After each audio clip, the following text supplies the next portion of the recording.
say, can you see by the dawn's early light what so proudly we hailed at the twilight's last gleaming, whose broad stripes and bright stars through the perilous fight o'er the ramparts we watched were so gallantly streaming, and the rocket's red glare, the bombs bursting in air, gave proof through the night that our flag was still there. Oh, say does that star-spangled banner yet wave o'er the land of the free and the home of the brave.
Good evening, and welcome to the 2024 Free and Equal Elections Presidential Debate Series live from Chelsea Television Studios.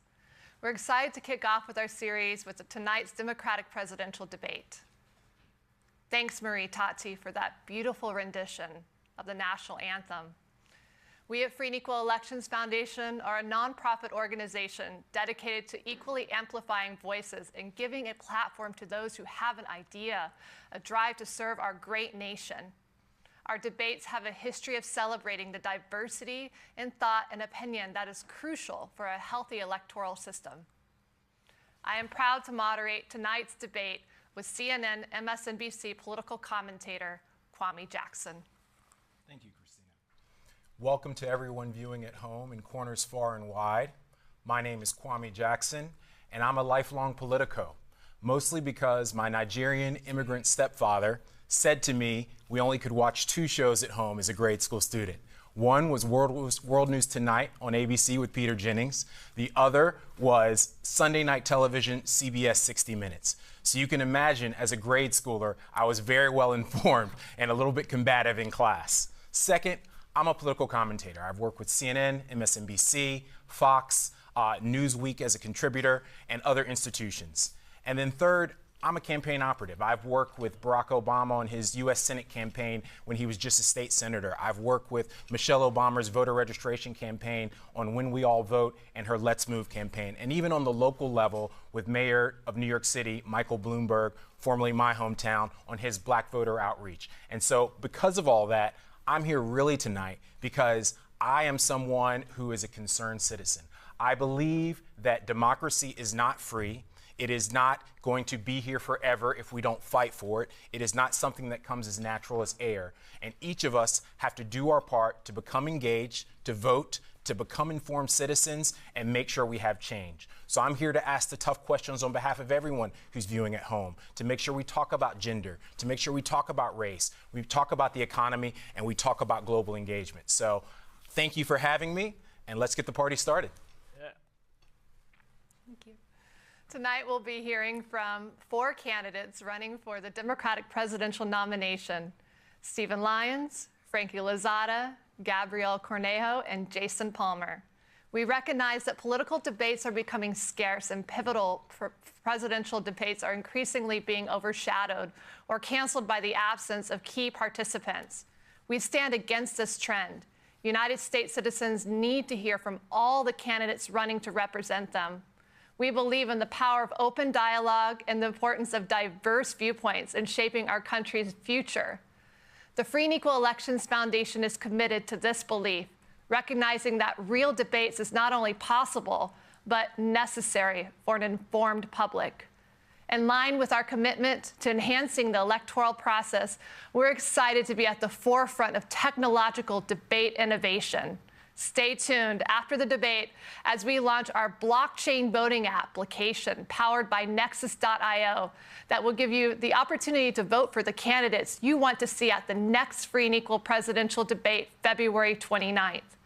We will proceed with the debate using the cumulative format established by the League of Women Voters. This format includes a 2-minute opening statement from each candidate, followed by approximately 7 questions. Each question allows for a 2-minute response and a 1-minute rebuttal or expansion, with each candidate having 4 opportunities for rebuttal. The debate will conclude with a 2-minute closing statement. From each statement, the order of the candidates was determined by a random draw. As we proceed tonight, let's embrace this opportunity for a genuine change of ideas, fostering understanding and respect across different perspectives in the Democratic Party. I'd like to extend a special welcome to our viewers on Rumble and CrowdPack. Thank you for joining us and being part of this important conversation. As I mentioned, each candidate will have 2 minutes to introduce themselves. Let's get started tonight with Stephen Lyons. Good evening. My name is Steve Lyons from Montgomery County, Maryland, Damascus.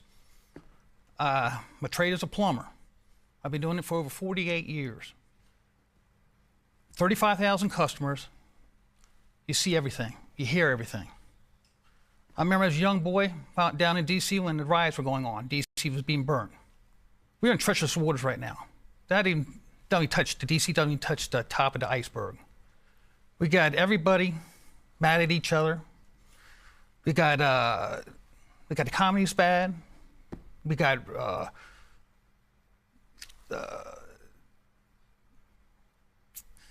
it's hard for me to explain. When I'm doing work, when I'm talking to people, you hear them. When I go in houses, you see people don't have no food. They live paycheck by paycheck, and that's not the way to do it. There's so much bad out here. We need to get somebody in the office that's good. So from the economy to fuel to education to protecting our borders, everything. So it's been my job, these gentlemen, we have read their websites. I'm kind of far from them a little bit on certain things, but I'm with them on other things. So tonight, I don't hold nothing back. Any questions, I'll answer for you. That's it. Thank you. Thank you. Frankie Lozada. My fellow Americans, my name is Frankie Lozada, and I stand before you today as a proud representative of our vibrant tapestry that is our nation. In the political landscape, let me show you why diversity matters. Along the major party lines, I am only the 5th Latino to run for president, the 2nd on the Democratic line, and the 1st Puerto Rican. I am here to show the world that our voices matter and that we deserve to not only be in the room where it happens, but have a seat at the table. Our nation's strength lies in its people. And it's time to ensure that every citizen, especially our veterans, are protected, no veterans should face homelessness, solitude, or the threat of deportation.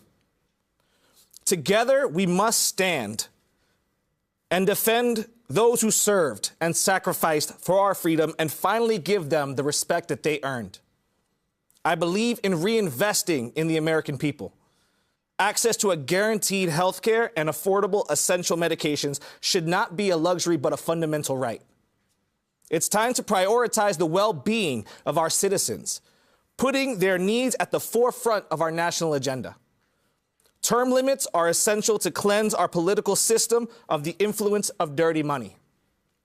In honor of Martin Luther King Jr., he once said, "The ultimate measure of a man is not where he stands in moments of comfort and convenience, but where he stands at times of challenge and controversy."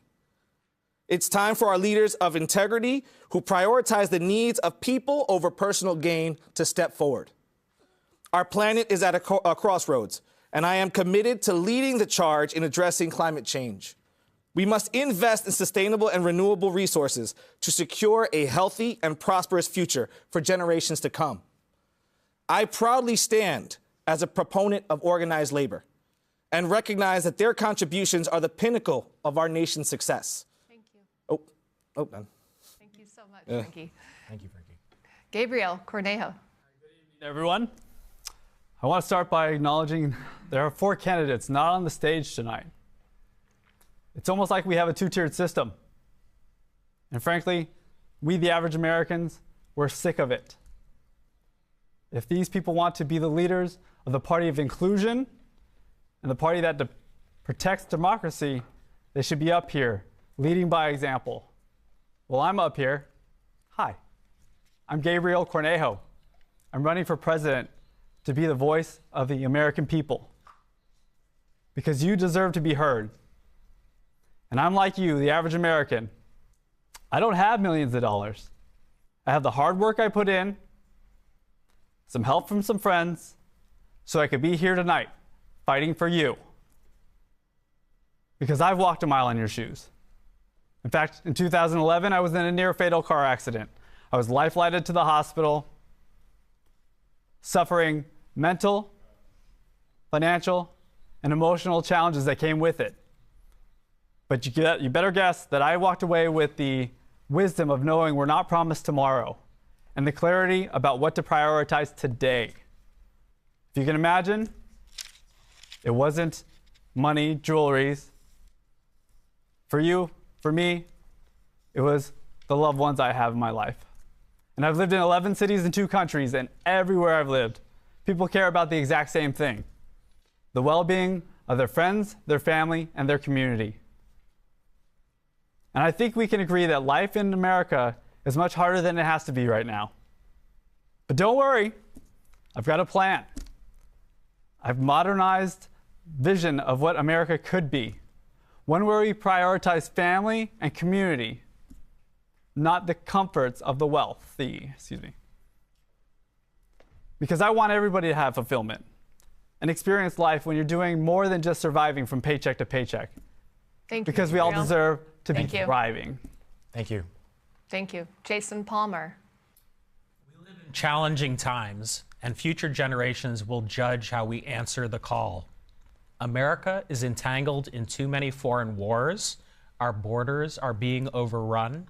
Our earth is literally on fire, and our leadership is old and outdated and also not in the stage. We need new leadership focused on helping all Americans win in the 21st century. I'm Jason Palmer. I'm a Democrat, and I've been an entrepreneur, a turnaround leader, and a technology investor for the past 25 years. I started out as a waiter in upstate New York, and I worked my way up, eventually helping to grow more than 20 businesses that are worth more than $1 billion in market value. Americans want a new direction. I know how to get us there. I know firsthand how technology can deliver high-quality, 6-figure jobs. The reason I know this is because my companies helped millions of people get to those 6-figure jobs. It's time to replace the dysfunctional politicians in Washington with proven leaders who believe in freedom, solutions and the truth, and who share common sense values with Americans who want to rebuild the American dream. My campaign has 3 pillars.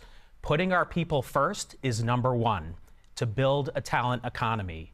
Harnessing the power of technology to create what I call people first capitalism, and modernizing our government so that it works for the people, by the people. America is the world's innovation leader. Artificial intelligence, biotechnology, sustainable energy, all invented here. In every sector of American life, we need to innovate and implement technology that benefits everyone, all of you. This is a movement, and we need your help. Whether you're a Democrat, an independent, or a Republican, it's time to pass the torch to a new generation of Americans. We need to upgrade America. Thank you, Jason. And we can do it together. Thank you. Thank you. Well, thanks to all of the candidates very much.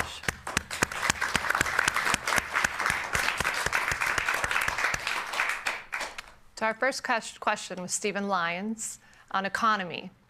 Inflation and interest rates have spiked, and the average American feels they are worse off economically than they were 4 years ago. How do you plan to improve the economy for Americans, and what are your economic priorities? First of all, we need to make sure we drive down the food prices and the gas prices. We must go ahead and allow land to be drilled and gas be cracked down through there so we can be U.S. first and not to depend on anybody else. We had to be the front runner, all that. Also, like I said, the food price had to come back down. We can do that. And the way you can do that is basically, I think we can barter about that, where you can, basically get the hay. We have land, so you get the hay, which feeds the horse, cows. You can take that, and you get feed for the pigs and for the chickens. Everything is barter around, use around, go around like that, and then we got to drive, like I said, the pricing down for the gas. That's a must, and that can be taken care of too. But the main thing, like I said, is make sure we got food on the table for the kids. They're fed, they're clothed, and there's plenty of other ways that you can drive the economy down. It's just going to take a while to do it. I think our president did a bad job, what he did when he went in office. I think, he just basically went too far left, and boom, everything's just dropped like a rock. But it can be taken care of very easily. I got plans myself, how to help the budget, the economy, and basically drive things down and pricing and everything. Thank you. Mr. Lozada? We have to shift our priorities. The question, I believe, was directed from the perspective of the American people, which right now, if the data is correct, shows that right now the average American is in the most debt they've ever been in their life. How do they come out of that? The wages haven't gone up. There's no federal cap on credit card interest rates, which are predatory, and basically people are living off of their debts. Any business knows that the gist of their economy, or the gist of their success, is to produce more than they're spending. And we're not doing that. Our jobs are overseas. The money is going over there. It's going into the pockets of a select few, and we need to find more ways to unionize labor, bring the money back here, and raise those wages. Offer those services that Americans do not have to worry about working 2, 3 jobs just to survive. And some of them are sleeping in their vehicles. How dare you work full time? That's not the American dream that we were promised. We need to shift all that. We have to stop our priorities of focusing on importing, and focus more on what we can export and how we can shift our sales that way. Thank you. Mr. Cornejo. Yeah, let's start with diagnosing the problem. We have this giant wealth disparity that exists in America, okay? And you saw that exacerbated through the pandemic. It only grew further, and what has happened is people are feeling the pinch at every turn of the economy. So it's important that we address the monopolies that have allowed for this wealth disparity to continue to grow, while also addressing the needs of everybody as immediately as possible. And that comes in the form of something that Andrew Yang was a proponent of, called the freedom dividend. And for those that aren't really aware of this, basically the idea is like the $200 you collect when you pass go on the Monopoly board. Only in this example, we're giving you $1,000 a month, every month, as long as you're an adult and you're an American. And what that does for you, the average American, in your life, gives you the power to decide what it is that you want to address, whether it is debt, whether it is food, whether it's vacation, whatever is of need for you to address it most immediately. This program will help you get your head above water so that way you can start to focus on what it is that you want to find in fulfillment in this life and how to turn things into a thriving economy, because we will increase productivity as a result of the influx of giving funds to consumers, which yields more production for businesses. Thank you. Mr. Palmer. The question was about what we could do to help people in a world of inflation, which we've been in the last few years. And there was quite a bit that the Biden administration could have done, but didn't do. One of the biggest causes of inflation is when money is made free, like it had been for many years by the Federal Reserve. Joe Biden reappointed the head of the Fed who actually let that free money continue, and that's why we had 9% inflation a couple years ago. He didn't have to reappoint the head of the Fed. He could have done things differently. The second thing is that we have $34 trillion in national debt. That is actually the second largest cause of inflation. As a Democrat, you might think it's a little bit strange that I'm talking about the national debt, but the national debt is crushing the American people, and we feel it in inflation. But I want to tell you a little bit more about that. 34 trillion is a big number, doesn't really mean that much to people, but it calculates out to more than $100,000 per American woman, man, and child that we have as debt.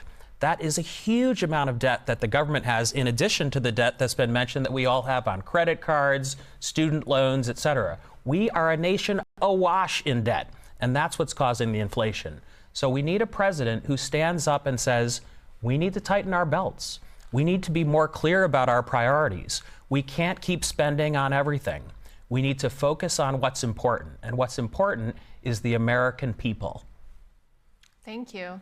After each candidate finishes the questions, they have, throughout the entire debate, 4 rebuttals or expansions they can use at any time for any question after everybody's answered a question. So if you'd like to use one now, you may, or we'll proceed to the next. Use one of your 4, please. I'm wondering where you're going to get the $1,000 from. I mean, the money. How you going to do it? Yeah. Right now, the government's spending everything that we have. They're on a spending trillions, millions. Right now, I just don't see where you're going to get the $1,000 a month. We got seniors basically working past their ages now, and I got a big problem with that. I just don't see where you're going to get it from. We had to stop it. We had to put a budget up inside there, and we had to basically stay where the budget is. You know, I look at these congressmen and women. First thing they do, they hold up signs. I'm thinking in my mind, geez, that's $1,000 per sign. You know, I'm going through my mind saying this ain't right. You can spend that money on the poor, or you know, giving it to the Social Security. Social Security is said 10 more years. Who would think of that? The government caused that by putting their hands on the funds that never should started. Now, if you can explain to me how you're going to get the $1,000, I'm all for it. But weigh this down. You're going to basically put chains on every American, middle class person, upper class, to basically make work harder to pay for it. So I just don't see it. We had to start budgeting the thing. We can't pull in $2 billion and spend $2 trillion and spend $5 trillion. Thank you, I'm a Steve. businessman. Thank you, I'm Steve. sorry. Go ahead. Okay.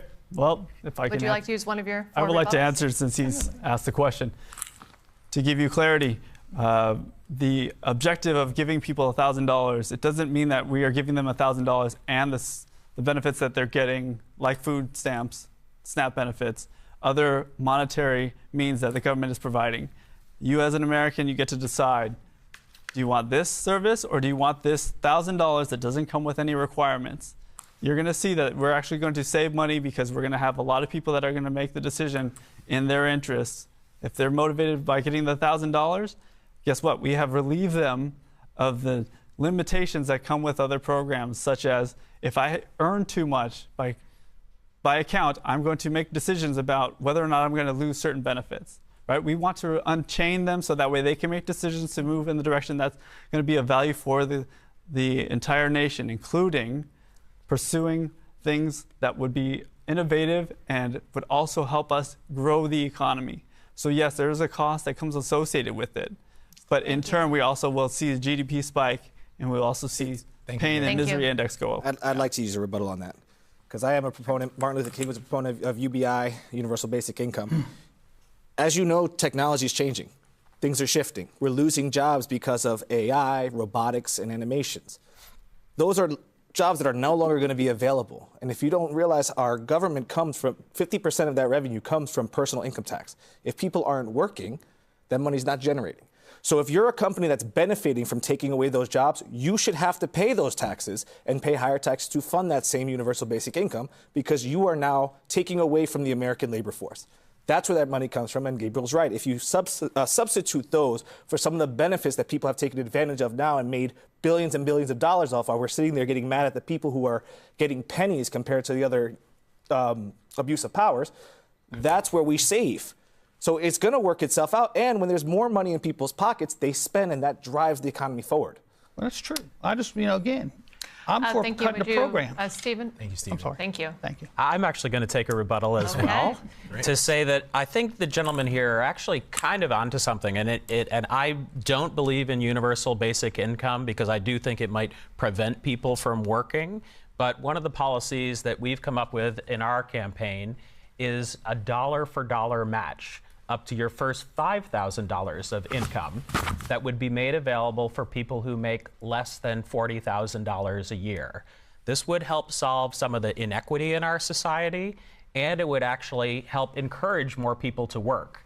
One of the big problems with the existing government programs, which have been around for decades, haven't been updated and are very difficult to work with, is that many people don't know how to apply for food stamps, or they don't know how to get housing assistance, or they have to go through all kinds of crazy things to get access to Medicaid. My program would actually replace what's called the EITC, the Earned Income Tax Credit, with this dollar for dollar match. And if people get that money in their paycheck right away, as opposed to waiting a whole year, that actually would encourage and stimulate the economy and reduce inequity. Thank you. Thank you. We are now going to lean into a new topic, foreign policy. It's a very meaty topic, and we're all going to get a bite at this apple since we're in New York City, right? The Big Apple. So, to Mr. Stephen Lyons. After several decades of war in the Middle East, many in America believe we should stop intervening abroad and focus on solving our own problems instead of being the world's policeman. Others say isolationism is short-sighted and that localized conflicts can quickly escalate and turn into full-fledged wars if we don't intervene early. Where do you fall in that debate? Well, the hardest thing is not going to war, but staying out of wars on that. I think, I forgot the first question. I'm sorry, the beginning question. Can you say that again? Where do you fall in that debate in terms of interventionists versus isolationists? Should we intervene in wars early? No. I think, I think we should stay out of wars right now. We cannot be everywhere. We cannot be the police of the world. We have to stay, you can't spread your armies 5, 6 different areas. And believe me, that's what our enemy is about, is spreading us, make us thin, use our ammunition. They're watching us. I think, if it's something to genocide, yes, we'll go in there and we'll take care of them. But we should stay out of the wars unless one of our partners that really gets in trouble is being attacked, we can stop it. But if we go in it, we have to go in it to finish it, not to stay in it for 25 years. That's what we do. We hang in these things, and then, we spend billions and trillions of dollars, and our poor taxpayers comes off our back. So no, I think we should stay out of wars and basically,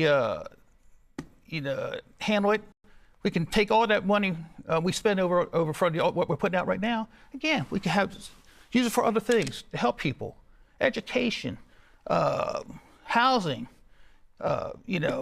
hunger, everything like that. So no, I'm a protector, but I'd rather stay out of wars, and we can do that. But at the same time, if you're going to be the big dog, you better have a bark. If you're going to carry that man that carries a stick, you better use it. If you're a lion, you better learn how to sharpen your teeth and get ready to fight.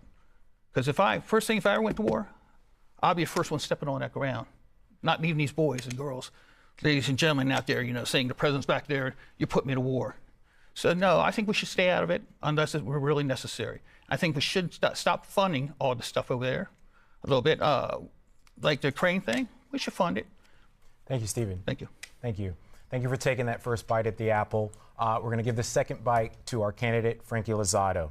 It's now been roughly 2 years since Russia invaded Ukraine. How would you handle the ongoing war, and what is America's responsibility to Ukraine? Well, first and foremost, our responsibility is to protect our Americans. So we should not be meddling into wars that could risk our soldiers' lives. Those are our family members, our children, our parents. Stop it. As far as Ukraine and Russia, you have to understand there are levels of opportunity. When we write blind checks, we don't know where that's going. And if I keep giving you money, guess what? You're going to keep asking for money. And if I just keep on going and going, you're going to keep going and asking. And that's what happens is I've been told my whole life as an American that we don't have that kind of money. But then again, we're sending hundreds of billions of dollars overseas when it only costs $20 billion is the cost to fix homelessness here. Now, I get it. We have allies. And for whatever reason, they didn't join NATO. They had every opportunity to join NATO, which would have made them a protected territory under our treaties. If that's not our war to fight, I'm sorry, but we cannot keep funding it. Thank you. Let's move on to Gabriel. Let's take the third bite at the apple of foreign policy here. Hamas terrorist attacks on Israel happened more than 100 days ago. Since then, Democrats have struggled to find a unified stance on whether to support Israel. What should America really be focused on, and what should our position be? Sure. So as Commander-in-Chief, I want to make sure that I'm transparent. Currently wearing an Air Force flag because the woman I love is currently deployed in the Middle East. So my priority comes from the vantage of not only being the protector of our country and our fellow brothers and sisters, but this is also intimate to me. My concern is that we, as big brothers to Israel, have a responsibility to step in and intervene to help protect them. But beyond the protection component, my concern is the well-being of our fellow countrymen. As far as things being escalated in that region of the world, I think that our mission is only to secure that Palestine is able to move forward and Israel in a safe and peaceful manner and end what conflict we have going on now, and that's it. Thank you, Gabriel. Our fourth and final bite at the apple goes to candidate Jason Palmer. What do you believe America's biggest geopolitical threat is today, and what country or countries do we need to be most concerned about? Wow. America has many geopolitical threats today, so I want to echo some of my fellow candidates that we cannot be the world's policemen. We need to prioritize our threats. At the current moment, China is probably our largest threat, and we need to prioritize there. However, what's really happening is the United States has been a sole superpower for many years, and now other powers are rising up, which is why it's difficult to address this question. China is currently the #1 threat, but Russia has invaded Ukraine, and I agree with the candidates here who said that we need to continue to support Ukraine, but not with a blank check. We need to be much more tight with exactly how much money we're going to provide and how long this is going to last. The problem we got into with Afghanistan was that it was a 20-year war. It was $1 trillion in treasure. There were so many soldiers that were lost. And then at the end, we just let the whole thing go. I was ashamed of what President Biden did when he pulled out of Afghanistan abruptly and left so many Afghanis behind who had helped us and made it so that those 20 years were in vain. So China is the #1 threat. And why is that? China is the #1 threat because of their expansionist desires. It is an authoritarian socialist regime that is trying to expand and continue to add additional territory. And it's also the second largest economic power in the world. And at the current rate, the United States will see China become the #1 economic power. That's why we have to be much smarter about prioritizing our economy at home so that we can stay #1. Since I have 10 more seconds, I'll add that My policy towards China is not just to pound our chest. We actually need to find a way to engage with China in co-opetition so that we keep them in check and don't end up in another Cold War. And I hope I have time to explain that more later. Thank you, Jason. Thank you. Do we have any rebuttals, expansions? We're on to the next question. Next question, beginning with Frankie to answer. Censorship. Very big topic right now. During COVID, we saw a spike in the number of Americans questioning the establishment. Debates about vaccines, coronavirus origins, and Fauci's guidance dominated the internet. At the same time, conventional platforms like Twitter, YouTube, and Facebook began censoring and even banning accounts they believed spread misinformation on these topics. Of course, since that time, we've come to learn many viewpoints that have been labeled conspiracy theories were in fact true. How do you see balancing freedom of speech and allowing people to express their viewpoints online while also keeping misinformation and fake news in check? Is it possible for those to coexist? And should social media companies continue to be the ones making those decisions? Well, as we can see, present time, you know, there is a lot of censorship of what's going on in the conflict in the Middle East. And I think picking sides is wrong. I believe we do have the right to the freedom of speech that we are promised. You know, misinformation is scary, it is, but at the same time, we become so divided as a nation that we don't know which platforms are true. You know, everybody's had those debates with especially in politics, whether you're Republican, Independent, Democrat, you're sitting there battling over fake, false headlines. It really comes down to the American people to really educate themselves and really seek that information. If you're not going to do that, we can't hold your hands and go through it. But at the end of the day, we have a right to be heard. You know, look at us, we're candidates you probably never even heard about. You know, I campaigned in Illinois, and they were so receptive, and I was able to talk and meet these folks. And they're like, how come I haven't heard you? It's because of censorship. They don't want those voices to be heard. And that's the same thing that's happening in social media. And I'm sorry, but I get it. They're private entities for the most part, but you cannot choose sides, especially in certain points. I should be able to access platforms that I relate to and I can align with, and I can search and see which side I'd like to go by. Thank you. Gabriel. Yeah, to expand on that point, censorship is never the answer. Just like the free market, innovations, things come to light. In the free market of ideas, it's the same thing. You're going to have a whole bunch of people producing a whole bunch of information out there. If you put censorship, ultimately, you may be censoring the wrong information. And what that does is it only further creates division in our nation. I know there's been a lot of frustration, especially around the pandemic, because many people felt like they were misled.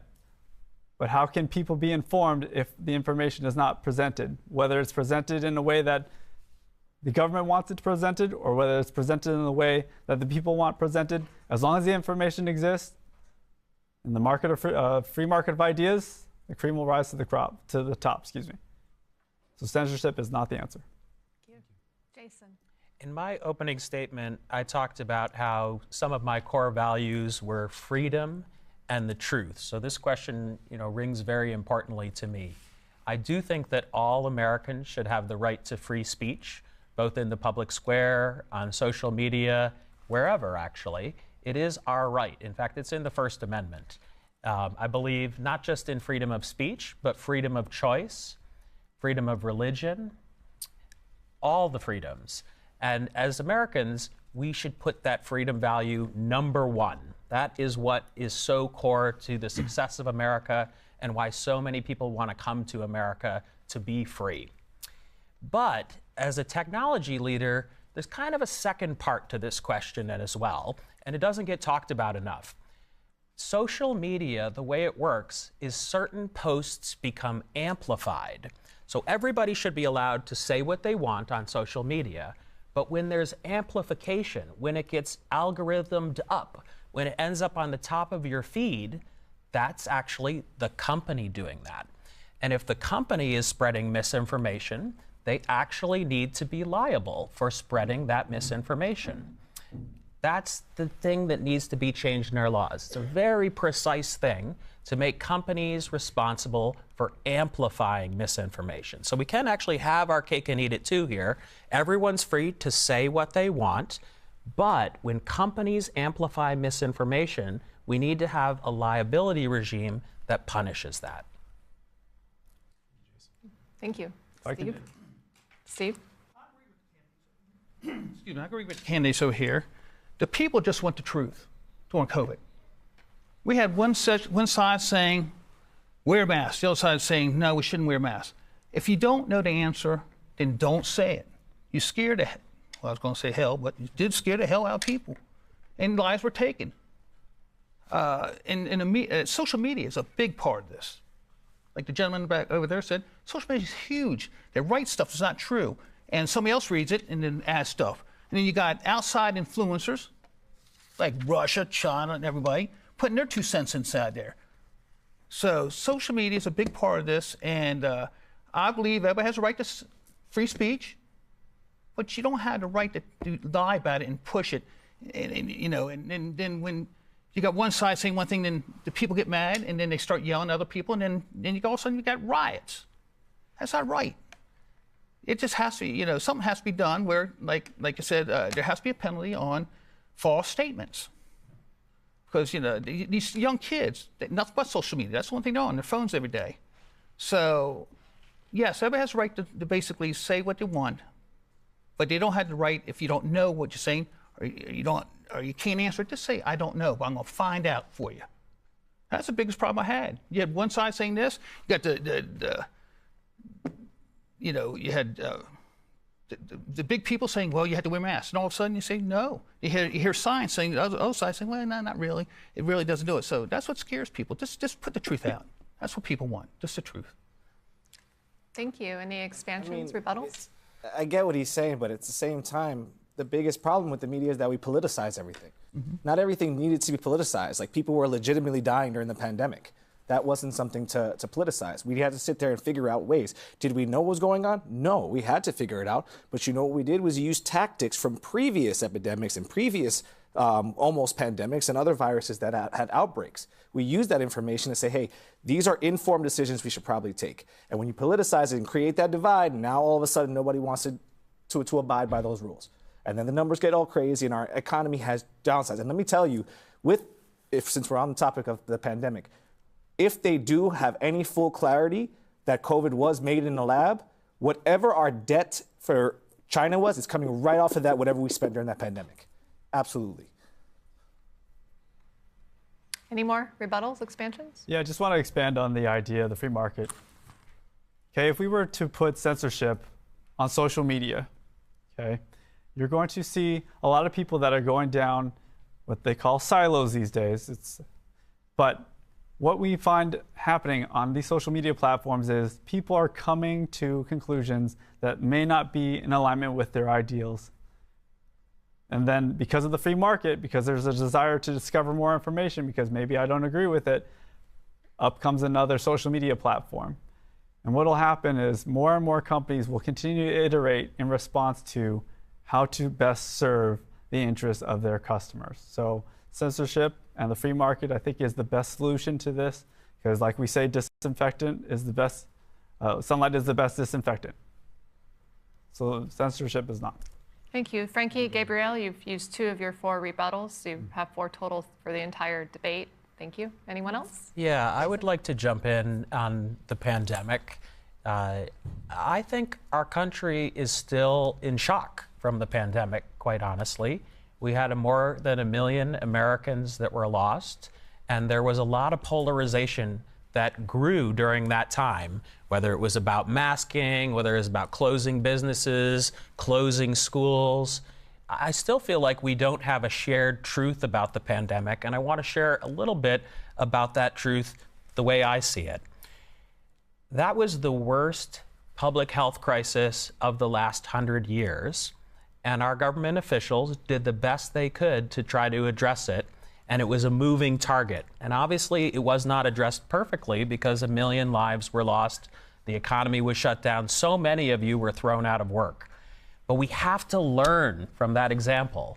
There will be additional pandemics in the future. Unfortunately, that's the way it works. We know it's happened in the past, we know it'll happen again, and we need to learn from what happened, and we still don't have that shared truth. Under my administration, we would have a commission like the 9/11 Commission Thank you, Jason. that would develop that shared truth. Thank you. As I promised in my intro tonight, I'm here to ask the tough questions and talk about things that we often feel uncomfortable talking about. I want to talk about race, and I want to start that question with Gabriel. Race has been a stark reality and the unfortunate dividing line in America for centuries. It remains the elephant in the room.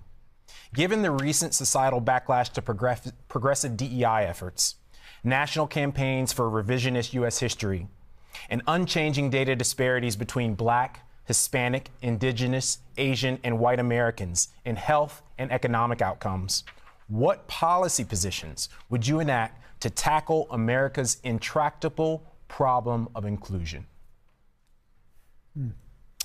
That's a great question. Okay, so if we're talking about in a society, there are private entities that we have put in protective classes around, right? That exists today.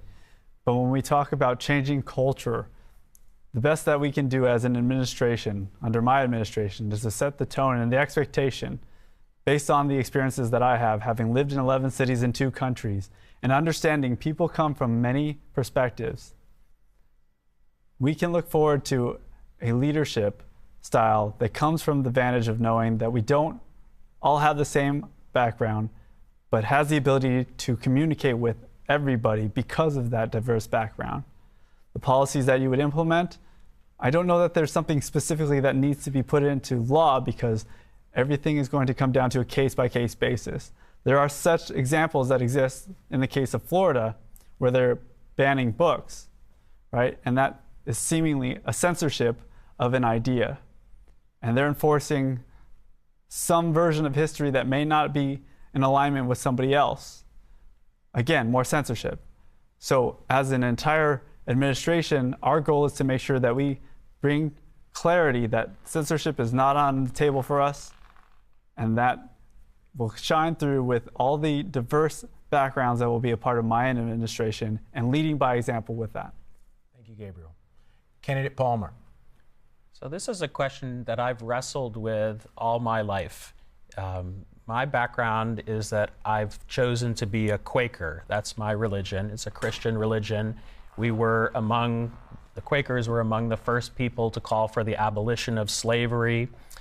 Quakers were also instrumental. They performed the first gay marriage in 1971. Quakers have always allowed women to be leaders of our meetings. And I have to admit, as a white man, I pushed back a lot on people that said, you have white privilege. And I said, I'm somebody who worked my way up from being a waiter. I don't have privilege. For a long time, honestly, I was one of those guys. I was not like Vivek Ramaswamy, but I was close enough, and I'm ashamed of it, honestly. It took me a while to really understand, from having more and more friends that were African American, Native Americans, people who may have been born in other countries around the world, that I do have white privilege, a lot of it actually. I grew up in a 2-parent family. My dad was an educator, and because of that, I cared a lot about education, and that allowed me to achieve things in education. And he actually taught me a lot, and I admire my dad for teaching me about this. One of the first things I remember learning from him was about apartheid in South Africa. And he had me read op-eds at the breakfast table about how the whole world was trying to change the policy in South Africa. And I learned about Nelson Mandela. And over time, I've come to realize that America is a great country. We are exceptional. But slavery is the original sin of America. And we should not write it out of our textbooks. In fact, we need to teach it and teach how we're trying to overcome it generation by generation. And I actually have a plan to try to have a series of conversations that help us get even further over this racial divide. Thank you, Candidate Palmer. Stephen, can you address that, please? When I was young, blacks and whites were that far from each other. We're like that. Are we ever going to get like that? Doubt it. You're always going to have racism, always division, culture's difference, everything like that. White privilege, I was just telling the guy, I was making a joke out of it inside the room. I was at 7-Eleven, and I had a woman yell, white privilege at me. I didn't think she was yelling at me, but she's yelling at me. She's mad. Well, I said, well, being a plumber, working on a toilet, have feces up to my elbows, I'll give you all the white privilege you can handle. You like that? That's not white privilege. I mean, we have to be use our choice of words. Watch how we say things. But it's right. I mean, the culture difference, and I think, you know, we can do better.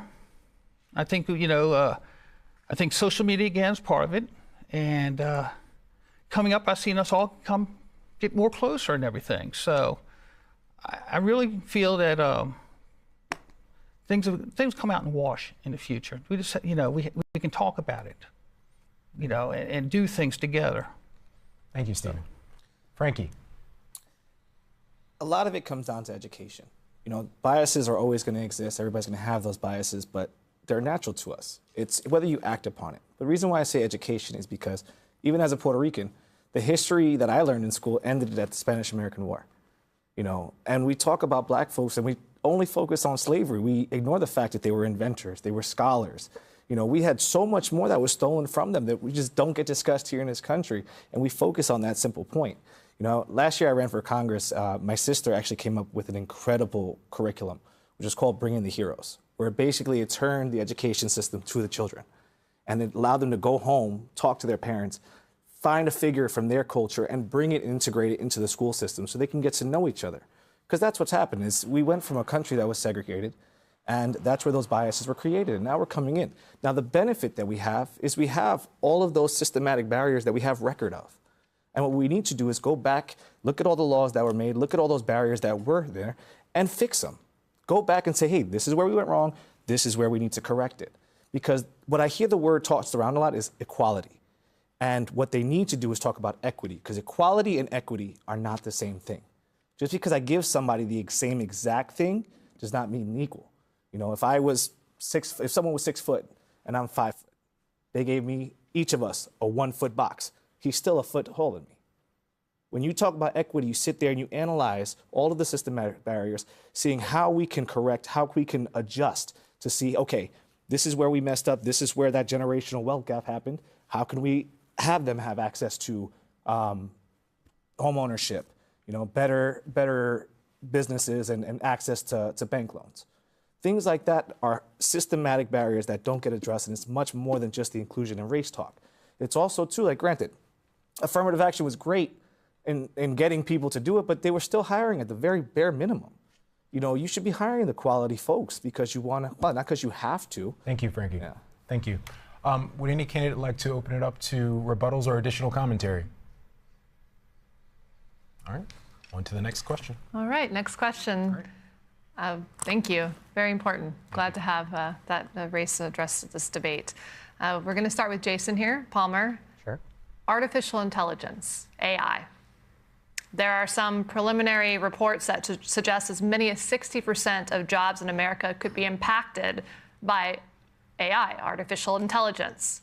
What is your approach to regulating around transformative technology like AI, crypto, and blockchain? Do you see the U.S. taking a leadership role? Should we encourage our own AI companies in order to compete globally, or try and lead the way when it comes to regulation and reigning in tech? Jason Palmer. Thank you for that question. Artificial intelligence is going to be the largest change in our world that we've seen in our lifetime.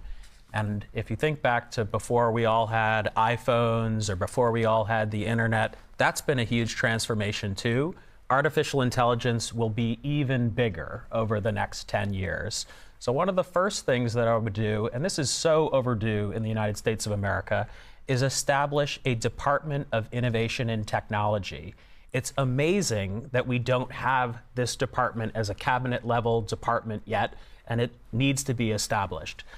The reason why is because as all these new technologies come up, and you mentioned crypto, blockchain, before I was mentioning biotechnology, if we don't have this Department of Innovation and Technology, then where are the regulations going to come from?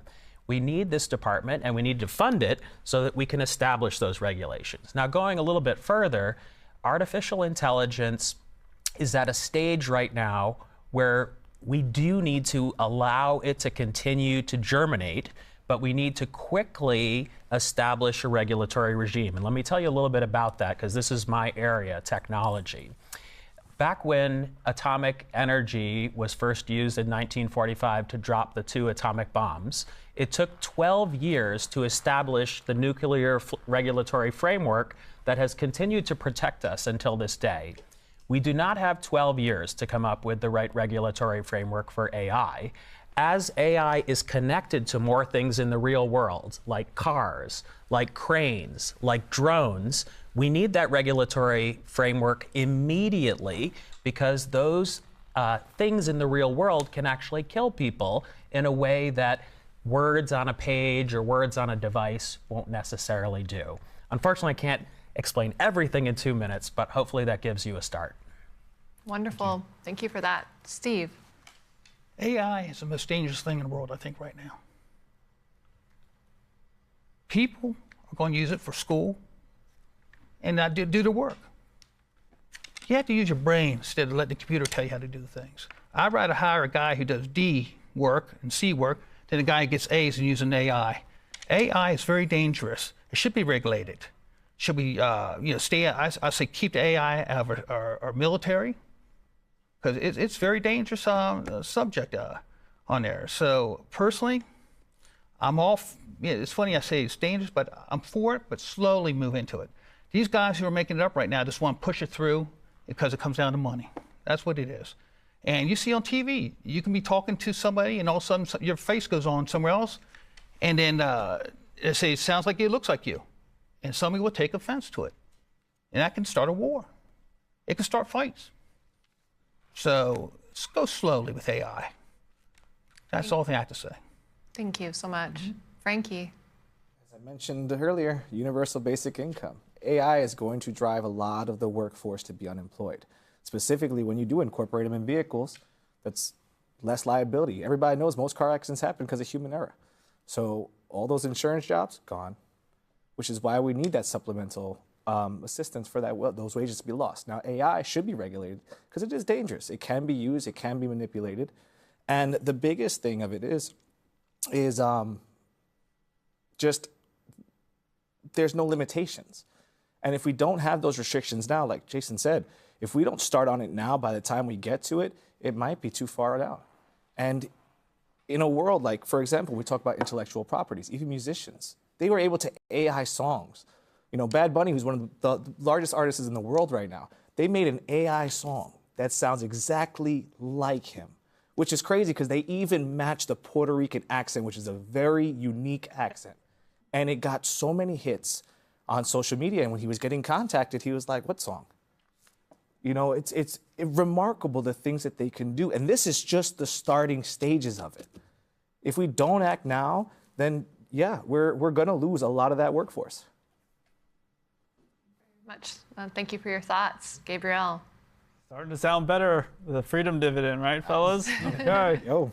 Well, besides the unemployment case, the reason why we need to have regulation around and also be the leader in artificial intelligence, looking through the vantage of being the commander-in-chief, is national security. Because if we are the ones that are leading the charge on artificial intelligence, that means that our potential foes are going to take up that mantle if we don't. So it's of utmost importance that we are leading the charge, establishing regulations, but also we have to keep in mind that as artificial intelligence continues to advance, be cognizant of all the lives that are going to be affected in our nation and what our society is going to look like moving forward, because there's going to be a lot of disruption in a short period of time. So preparation for our nation doesn't just come in the form of armaments, it comes in the form of taking care of each other in anticipation of when that moment comes. We are prepared by having systems in place to secure people's ability to survive and thrive and find fulfillment in other ways, because that's what the advancement in technology is going to hopefully push us towards. Thank you, gentlemen. And anybody, expansion, rebuttal? I definitely want to expand on this because in my 2 minutes, I didn't get to the most important part about how you all can benefit from the AI revolution. In my opening statement, I talked about how we can upskill many more Americans and create a new collar economy. This is not a new idea. This is something that I've seen in action and my companies have helped do for millions of Americans. And here's basically how it works. You can now get, in 6 to 12 months of training and upskilling, lots of certifications. Think Google Analytics certification, Salesforce Administrator certification, Microsoft SQL Server certification. And if you get these certifications, then you can upskill yourself to $50,000, $100,000, $200,000 jobs. AI is going to enable many more of these jobs.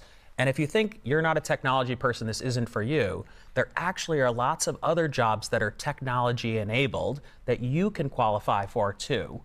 I'll talk more about that later, but this is how we upskill all of America. Thank you, Jason. Let's move on to the environment, a topic I like to call the big enchilada, because this is everything in one bucket. So we're going to start this question with Stephen.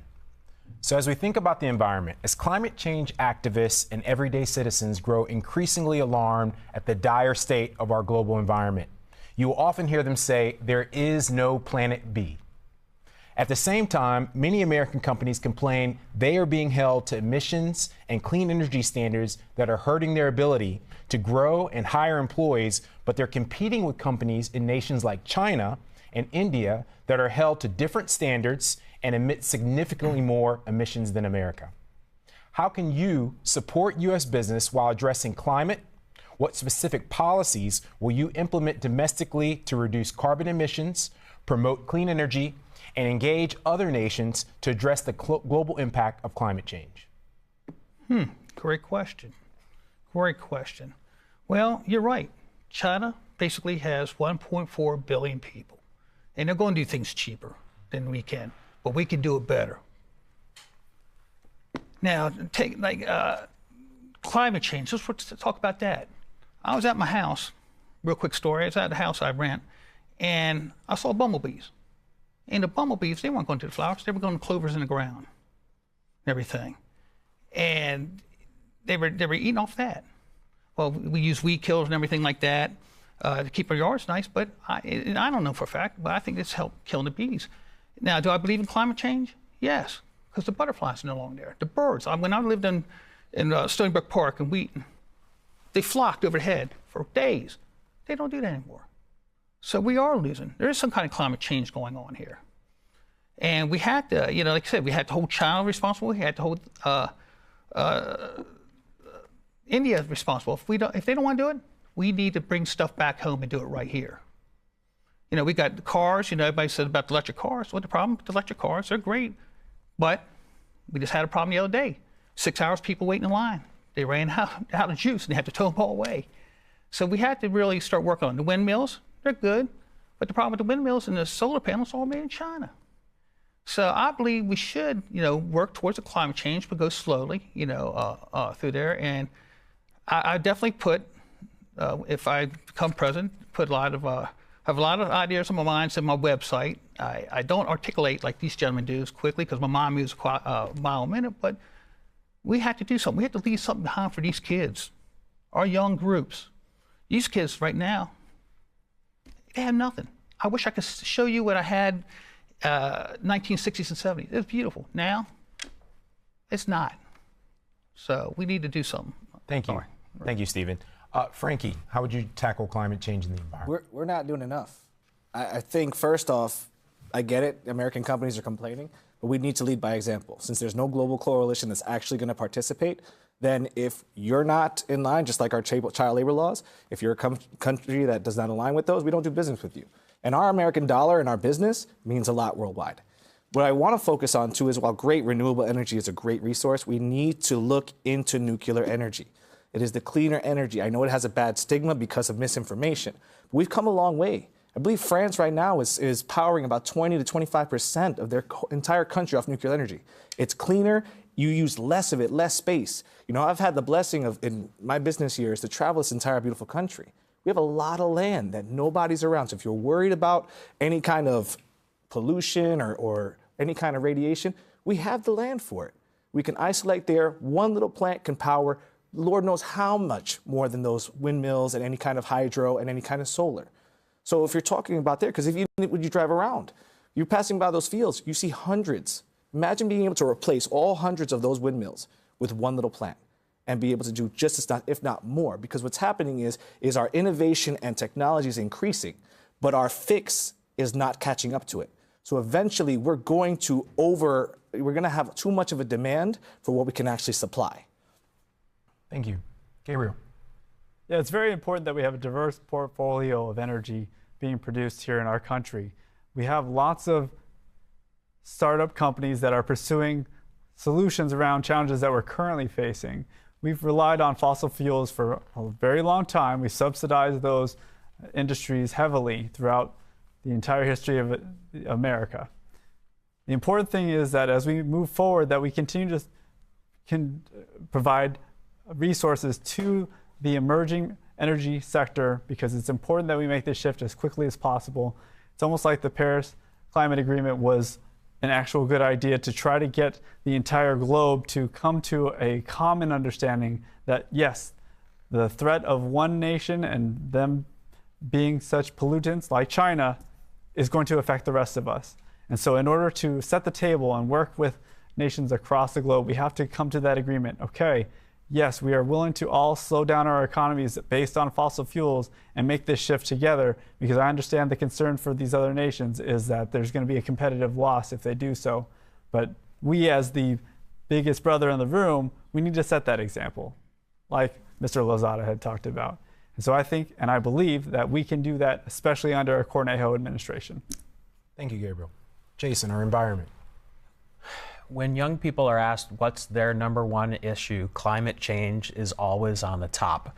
And that's because it's going to affect future generations much more than we can even imagine.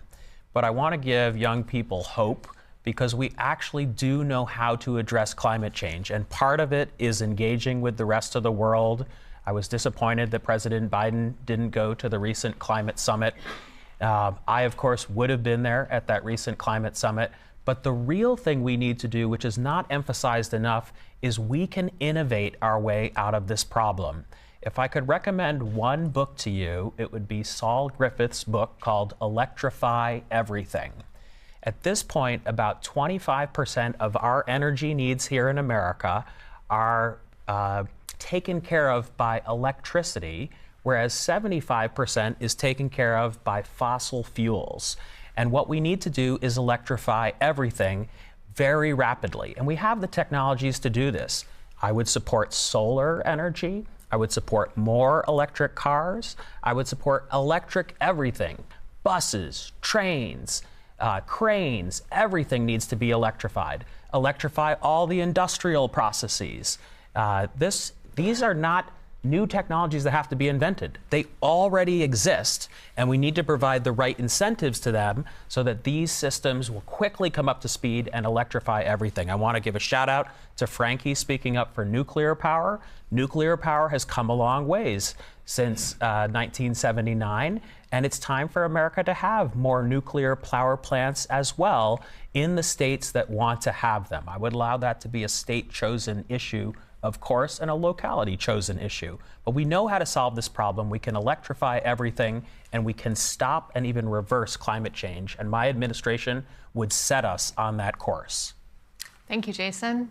I love the unity here and the support for one another on ideas, and the respect that all these gentlemen up here have towards one another. Thank you for that. Any expansions, rebuttal on the topic of environment? So we're going to move on to our sixth question here. Voter reforms. Frankie, this one's for you starting off first. Voter reforms. Millions of Americans still believe the 2020 election was stolen. They want stricter laws that would require Americans to show their IDs and vote, that is, and to limit the number of mail-in ballots. That is in direct contradiction to what many on the left want. More voting registration and accessibility to polling places.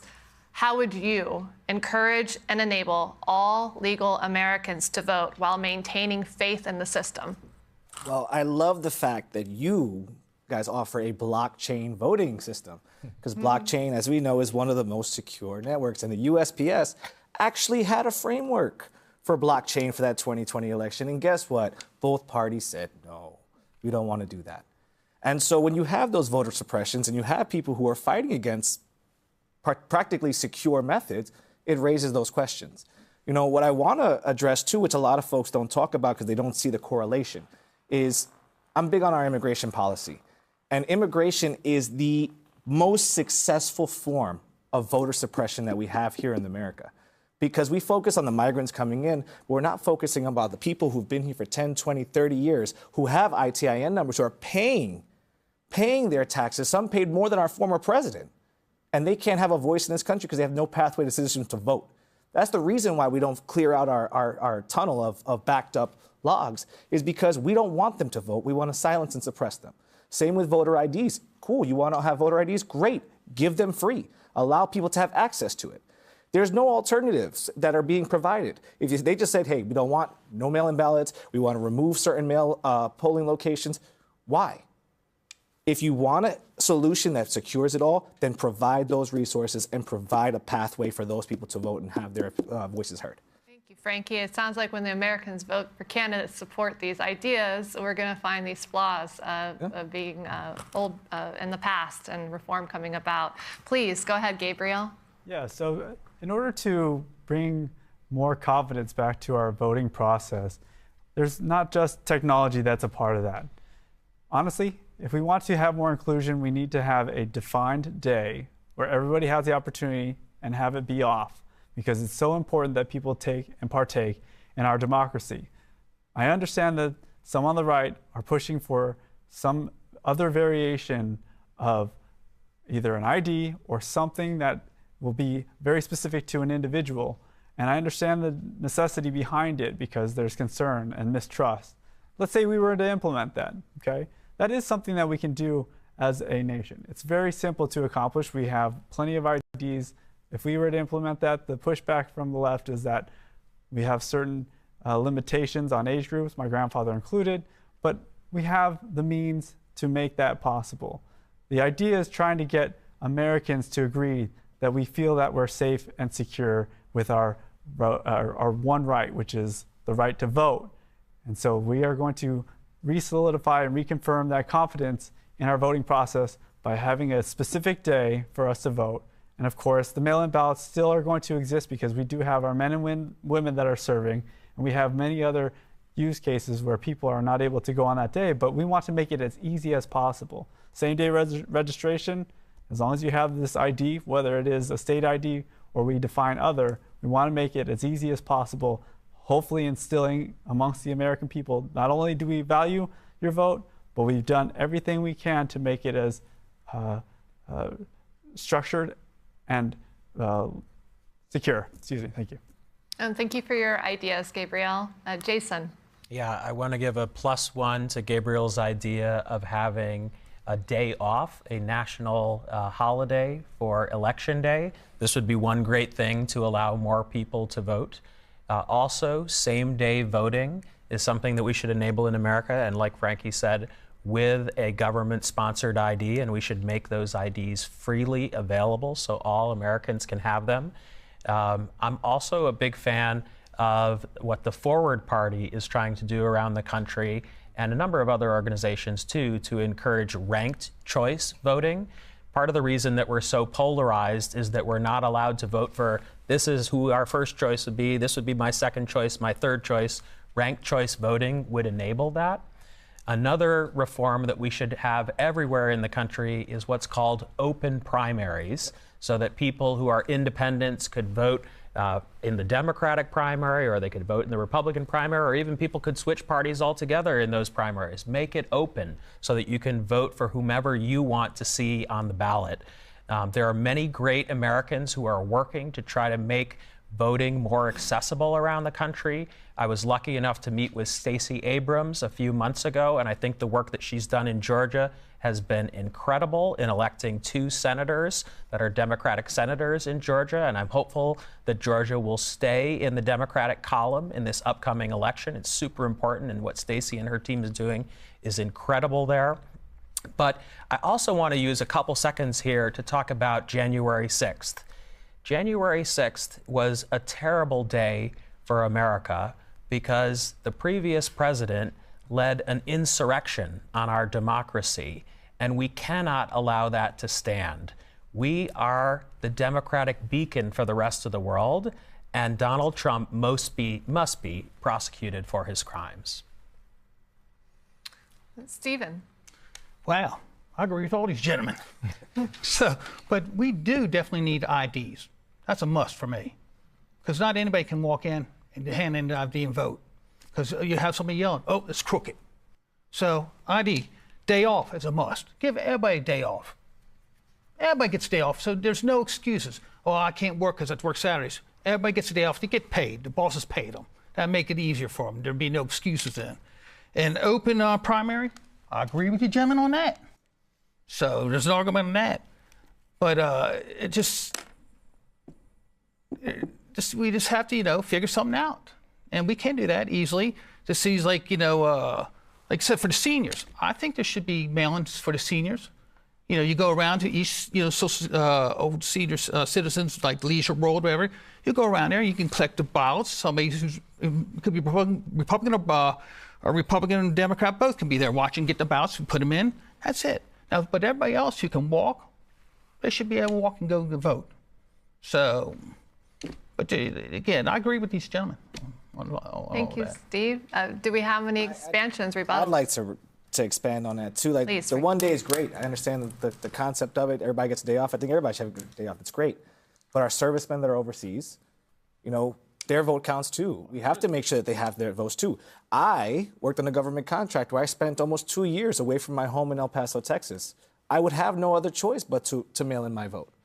So we have to keep in mind that not everybody is going to be in their home state or where they can near that election time. And we have very strict election periods that we have to cast our vote in certain times. And I think we have to be mindful of that. While it's great, yes, we can have everybody go in person, perfect.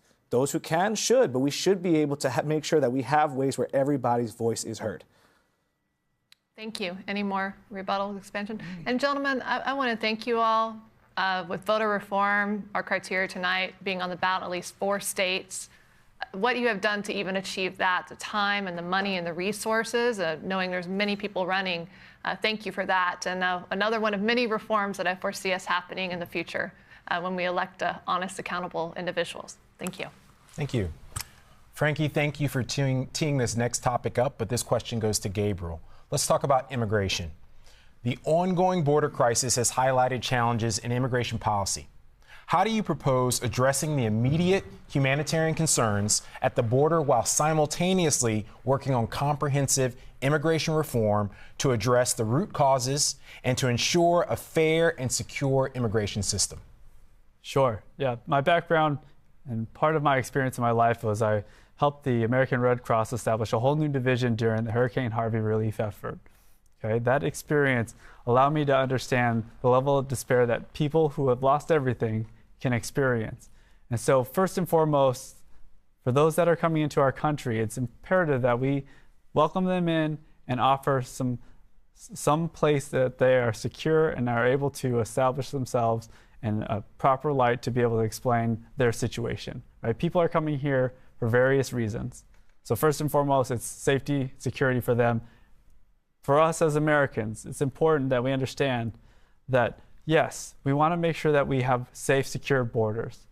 But we also have to understand why people are fleeing the nations that they're coming here from. And I think it's imperative that we invest in those communities, partnering with those nations to help build them up. This is similar to what we call the Marshall Plan that took place after World War II, offering our services as a nation to partner with these countries to help them develop so people from those nations are able to stay in those nations and hopefully build that relationship, build their own communities, and build this expanding idea of democracy while simultaneously addressing the amount of people that are coming into this nation. We need to have an army of judges that are going to be helping mitigate the timing that it's taking presently for people to come into this country through the legal process. Because of the timing, people are circumventing the system, trying to come in through other means because of the level of despair. And thirdly, the last and most important part of this is people need the ability to seek sanctuary, seek asylum, in their home nation, because they're going to make it through Lord knows what to get here, to get to that process. Well, if we can alleviate that process by having them show up at their own nation, that should help us on all fronts. Thank you. All right. Jason. So immigration is the biggest reason why Donald Trump rose to power. We have not upgraded our nation's immigration system in 40 years, and it's a shame. It needs to be upgraded. And let's start with the border. Almost 3 million people have tried to cross the border over the past year, and the current administration has not solved it. Obviously, we need more border agents, but, and I have a 7-page paper that will be published in the next week on this topic, we also need to dramatically expand the number of border judges and change the way we adjudicate people's desire to come here for asylum. Right now, people are processed and then they're allowed to wander the country freely. And some people that I know, friends, it's taken 10 years for their asylum case to finally be finished.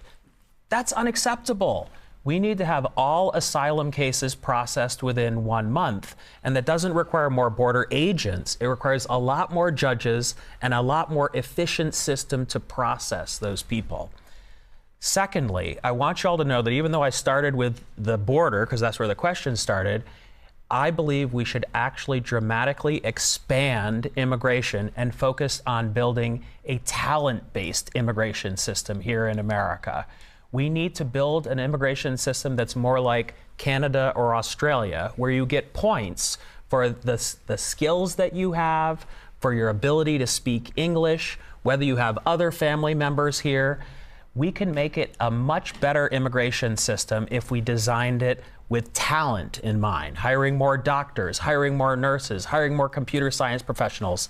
Immigrants make our country strong, but it has to be immigrants who qualify to be here in America. Thank you, Jason. Stephen. Lord, Jason, you must be read my website, son. I'd say the same thing. We need to shut the borders. Bottom line right now, shut them down temporarily. I know my friend here is shaking his head, but we had to shut down. 3 million, they're coming through here. And who's paying for it? The taxpayers. They go, they don't know. Once they're gone, we don't know where to go. They say they're going like, they might be going to Wisconsin. Next thing they're going to D.C. They're going everywhere. We had to stop them. And like Jason said, is we had people waiting 20 years, not 20 years, like 12 years, 10 years, 5 years. They've been waiting to come in and do it right. Give them an opportunity first and do it on talent, like you said.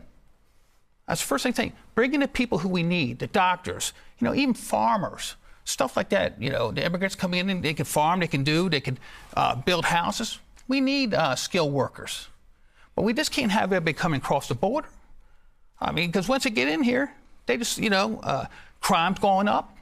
And, you look at New York right here, the mayor, it's out of control. Down in Texas. So I agree with them. We need people down there. If you want to let them through here quicker, have judges down there. But we need to give these border control help. That's even if you have to put a small army down there just to keep them out temporarily and throw back. President Biden's failed miserably on this. He should have said right away, no more, do not come. We can't now hold South America to come up in North America. We can't do it. We can't afford it. The taxpayers are breaking their backs already trying to, pay their fees, their taxes, everything. So it's the taxpayers that end up paying for this. Now, I like to see people, immigration made America.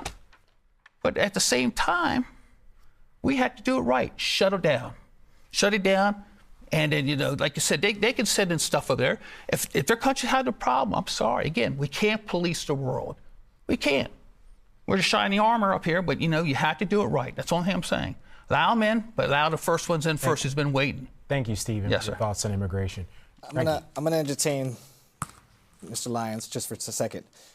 Just so you know, a lot of the migrants that I had come in contact personally, they are licensed professionals. They're doctors. They can't use their license here because they came here undocumented. And so they end up doing the jobs that we don't want to do, which they are super overqualified for, and we were missing out on that talent, number one. Number two is I would clear the pipeline. Like I said, we have people here who have been here for 10, 20, 30 years who have been paying their taxes, who've been working and building up their communities and economies. Give them a pathway to citizenship.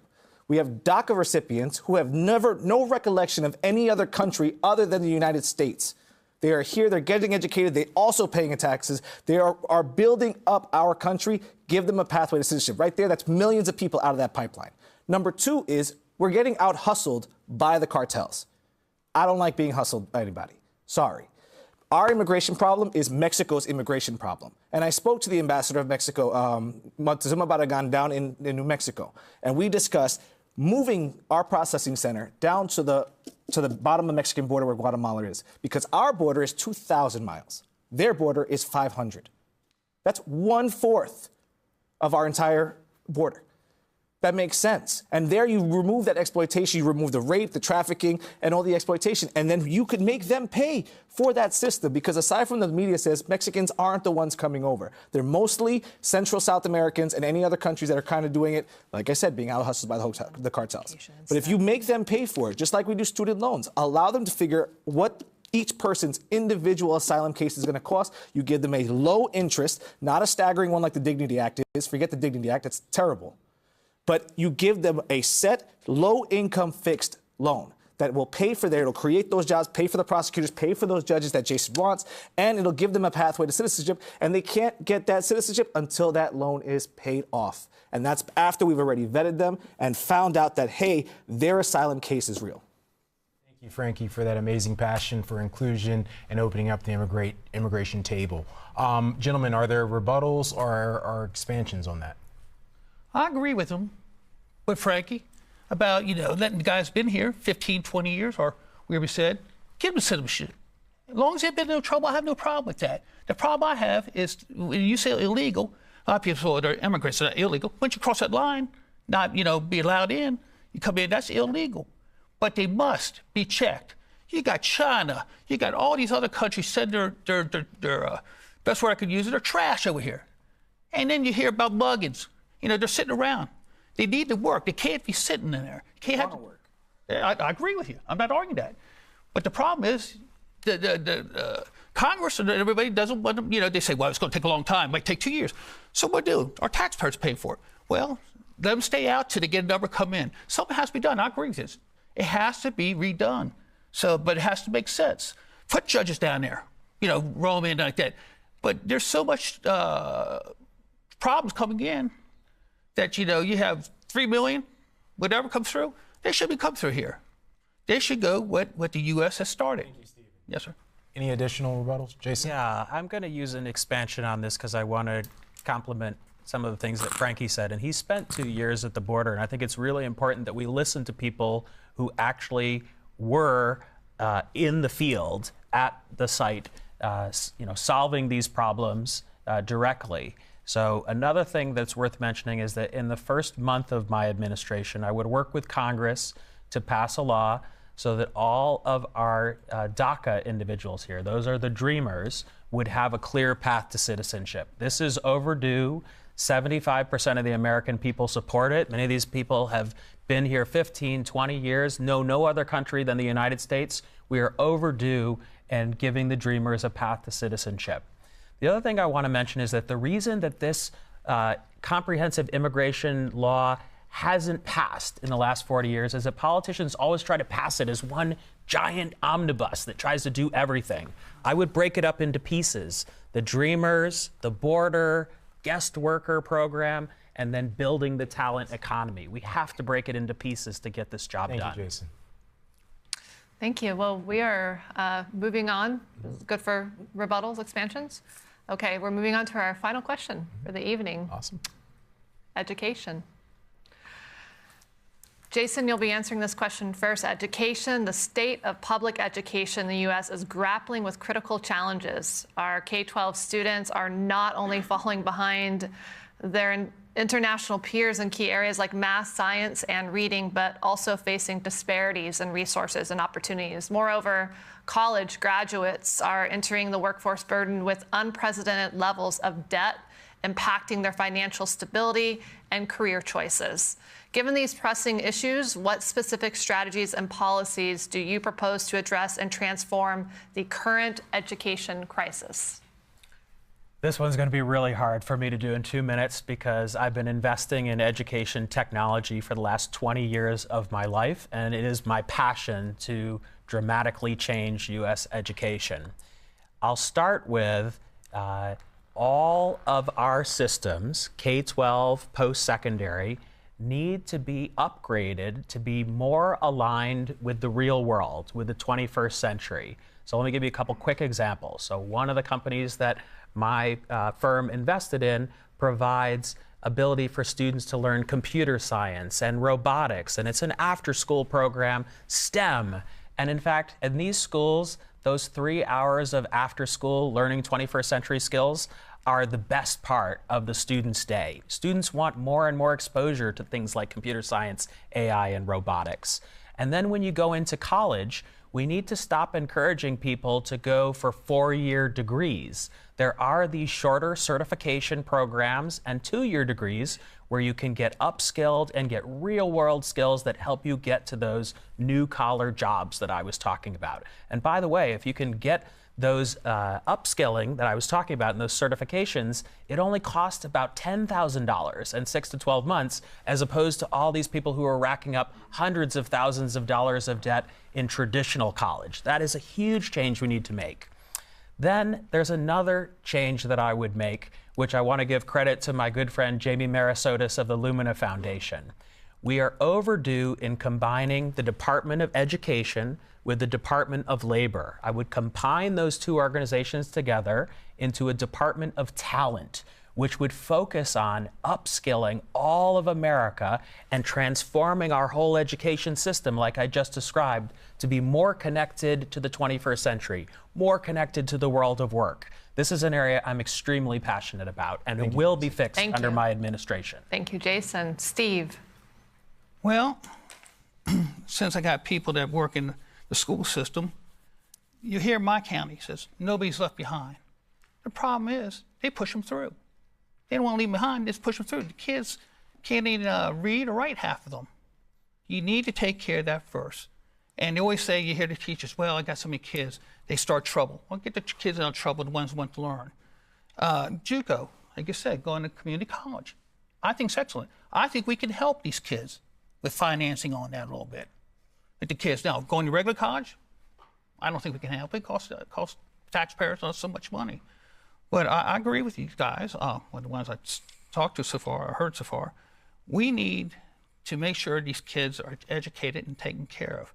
Now, if I was president, if they want a free education, I have it called military education, where we learn trades, diesels, cars, everything like that. You would learn how to be doctors and nurses. We send them, the ones we send to these schools like the Ivy Leagues. Well, we basically give them a lot of stuff there too. We'll make them take them in there. And they would work during the day or night and switch over. They would go to school and they would get a college education through the services, but they would have to work for it. So they'd be working a little harder, but they should get a free education out of it. I have a lot of more ideas on that, but that's one way. You heard somebody else before said that they would do it, but it's never been done. But it can be done. You send these kids to the Army, Navy, and Marines, whatever, Air Force, and they go to school part of the day. And we can do that for these kids, help the kids, or go to community college. There's nothing wrong with community college. Actually, I think sometimes it's better. It's less class, and you get to learn more.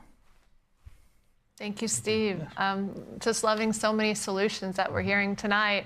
Keep on with the solutions and ideas. Frankie. I think it's important to distinguish that education comes down to a state responsibility. But on a federal scale, what I want to do is make sure that we have a base expectancy, which includes putting financial literacy into our schools so that kids understand the entrepreneurial mindset, they understand debt, they understand things that are going to be targeted at them once they graduate high school. I do also want to incorporate trades back into schools.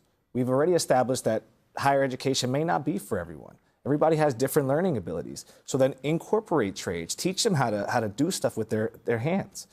That on top of that is we need to invest in their education to the point where The problem we have is our founding fathers were able to go to these same universities with half the course load, because half of these courses didn't exist. They were graduating as doctors and attorneys and becoming legislators with 2 years under their belt. We have all of these courses that are those core courses, those filler courses that they don't even need it. And when kids graduate, they're ending up in fields that aren't even part of their degree. So we're not even working towards the labor force there. As far as student debt goes, it is predatory. We need to find a way to start forgiving in brackets, but allow them also to work back towards it, which we have programs now where they can work for the government, work for agencies that will do a loan buyback program.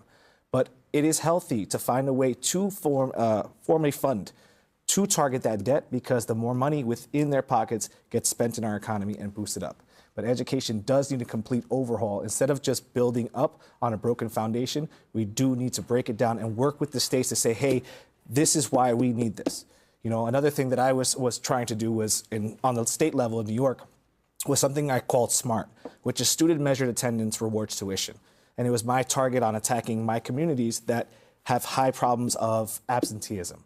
So it incentivized kids to go to school, because with every education hour, just like when we work a 9 to 5, we get an hour for every time off for every hour that we work. Okay. Yeah. Community is real change begins from the ground up. Always. Thank you, Frankie. Gabriel.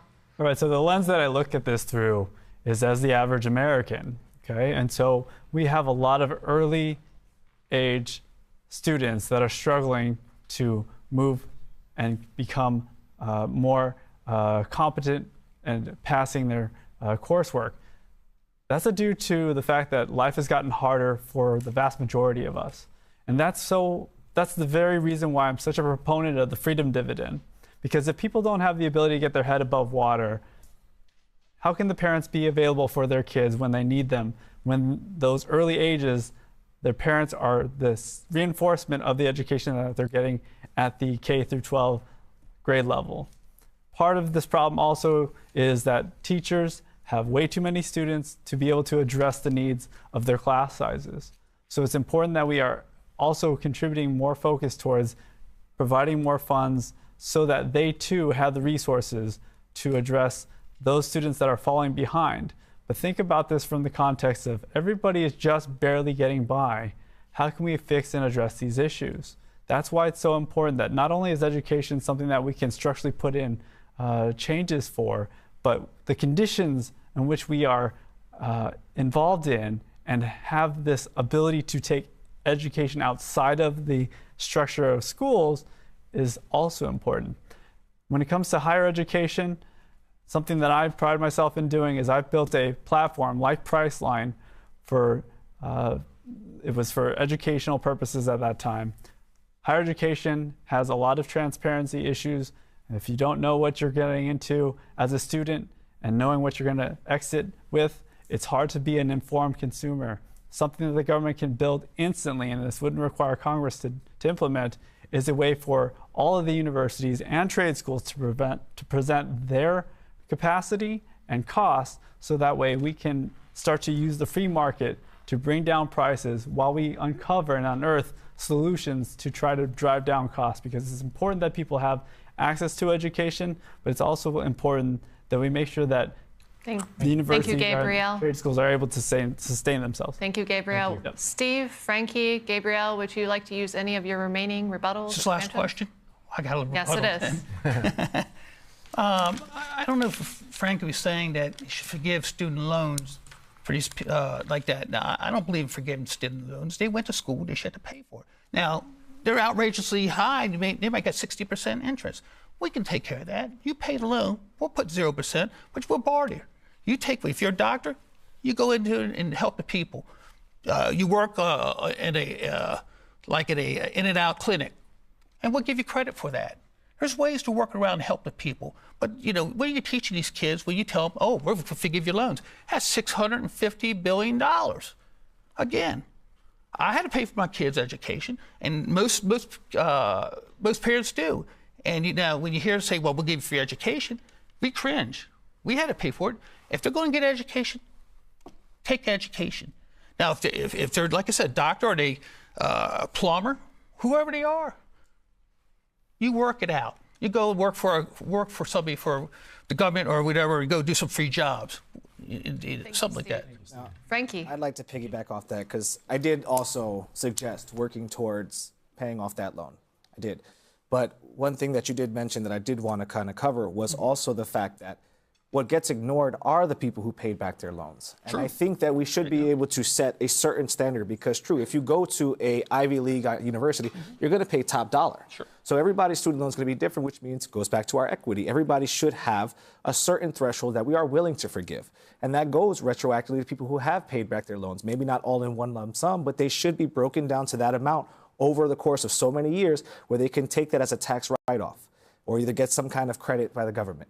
Something that benefits everyone, because if you do something for one, you should do something for all. I agree. Any more in the rebuttals? Gabriel, Stephen, all set?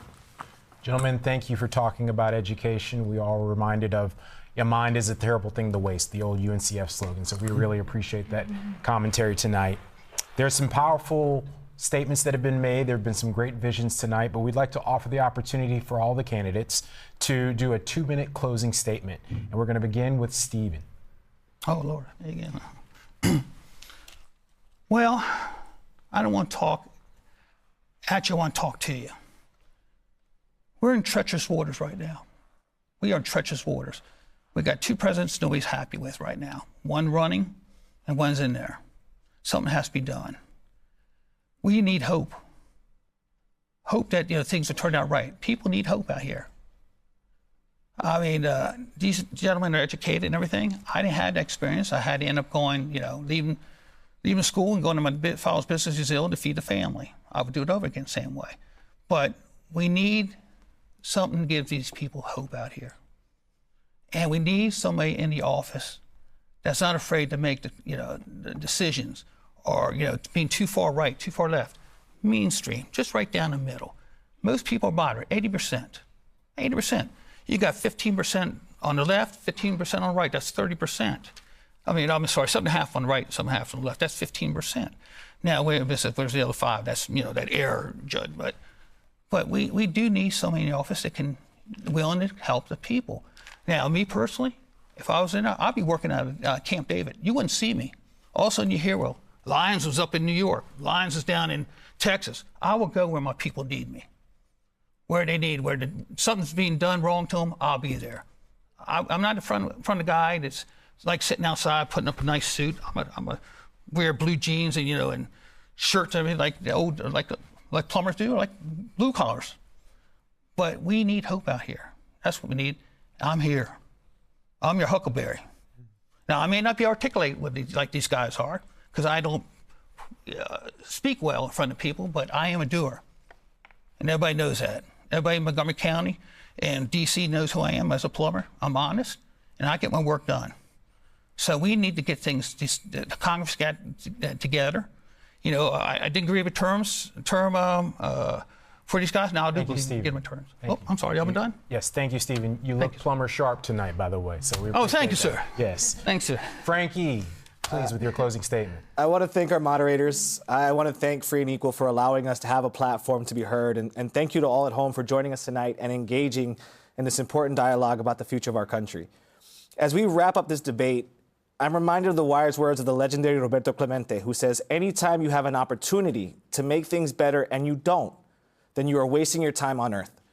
Our country is at a crossroads, and the choice we make in the next few months will shape the destiny for generations to come. Voting is not merely a civic duty, it is a powerful act of shaping our collective future. Each ballot cast is a voice heard, a choice made, and a step towards a brighter tomorrow.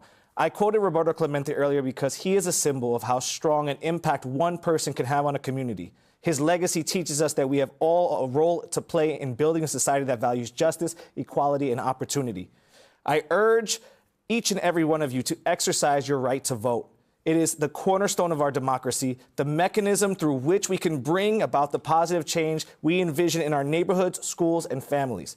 My vision is not just about policies and promises. It's about building a community where everyone has a voice, where diversity is celebrated, and where opportunities are accessible to all. But to achieve this vision, we need your active participation. Your vote is the endorsement of a vision for a better future. As we approach the upcoming election, remember that your voice matters. Your choices count, and together we can create a community that reflects the values that we hold dear. Voting is not just a right, it is a responsibility, a privilege, and a powerful tool for positive change. Thank you for your time, your engagement, and your commitment to shaping the future. Together, let's make our country a beacon of progress, unity, and opportunity. I'm Frankie Lozada, and I'm running for president.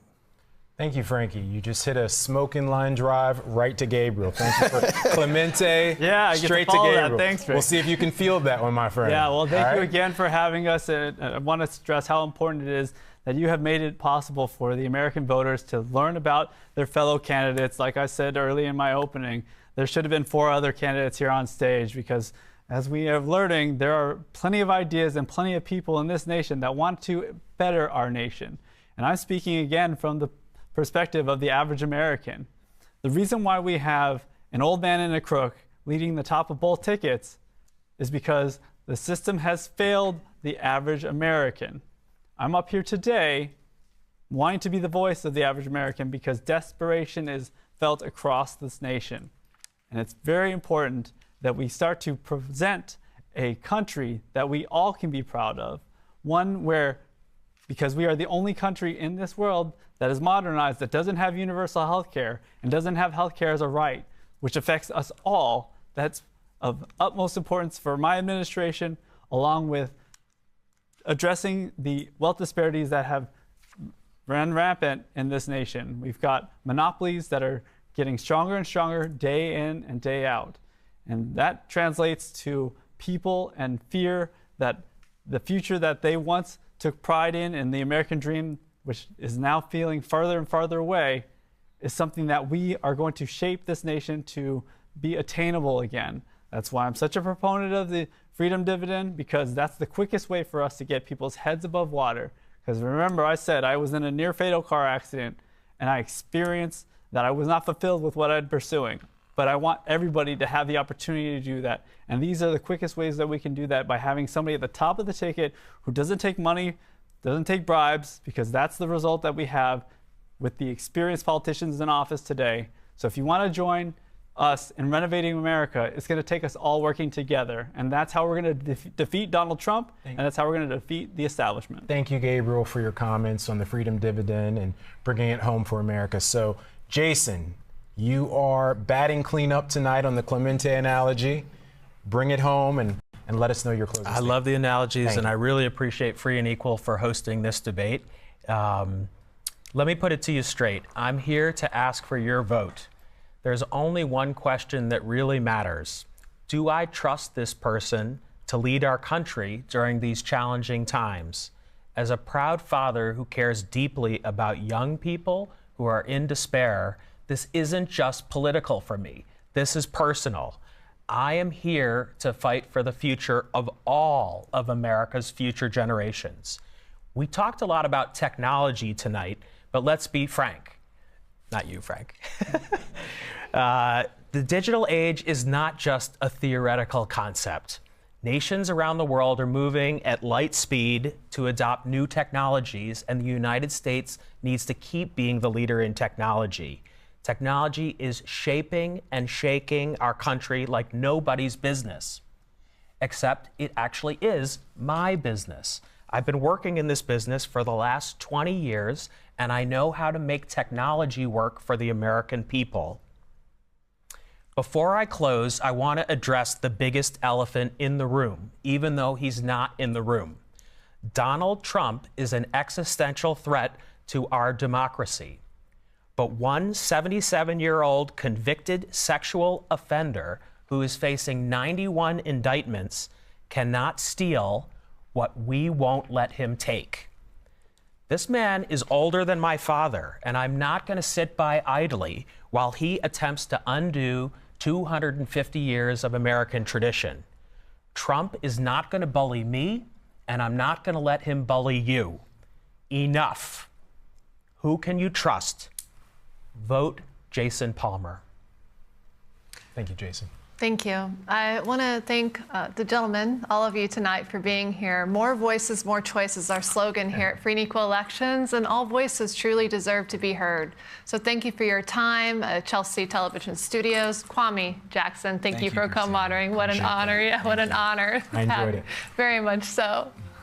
What a night it's been. As we conclude tonight's debate, we at Free and Equal Elections would like to extend our heartfelt gratitude to everyone involved. We're particularly proud to have provided a platform for Democratic candidates who felt their voices were being censored. Tonight's debate was a testament to our commitment to offering more choices and more voices in election discourse. We believe in inclusivity, recognizing that individuals across the political spectrum, despite having different viewpoints, often identify similar core issues. Our goal is to focus on the core issues that unite us as a foundation for productive conversations. It is through understanding and focusing on our commonalities that we can begin to effectively address the challenges we face. We believe that it's through these productive dialogues, acknowledging the diverse perspectives within our democratic system, that we can foster a more informed and engaged public. We are thrilled to officially announce the beta launch of our Free and Equal Elections blockchain assistant app, powered by Nexus.io. You have the power to decide who takes the stage at Free and Equal Elections February 29th debate. 6 presidential candidates from various parties will be chosen by you through ranked choice voting, our blockchain voting app, funded that is by your donation and powered by Nexus.io, is your gateway to influence the debate. Go to freeandequal.org to cast the votes for the top 6 candidates that you want to see at the Free and Equal Elections presidential debate on February 29th. The poll is officially live and will remain open until midnight Eastern, February 1st. Good night, and thank you once for joining us. Thank you.